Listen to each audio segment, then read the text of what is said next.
BSF যে আপনাদের কাছে কয়জন বাংলাদেশিকে দিয়েছে? আজকে অ্যাকচুয়ালি 11টা নাগাদ আমাদের কাছে মূর্তিছড়া 199 নম্বর ব্যাটালিয়ন বিএসএফ 3 জন বাংলাদেশিকে নিয়ে আসে এবং ওনারা একটা অভিযোগ দায়ের করেন।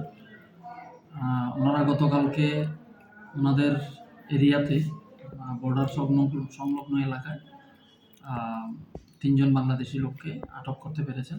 তারা ওনাদের ইন্টারোগেশন সেরে আমাদেরকে একটা অভিযোগ দায়ের করেছেন।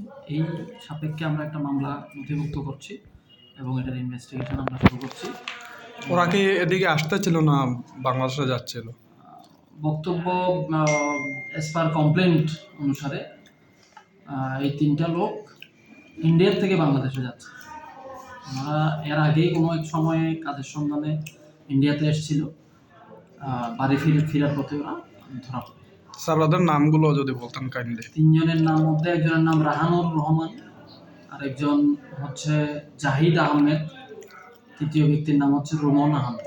ওদের কাছে কোনো পাসপোর্ট কিচ্ছু নেই, অবৈধভাবে সম্পন্ন। অবৈধ পাসপোর্ট ছাড়া। ঠিক আছে।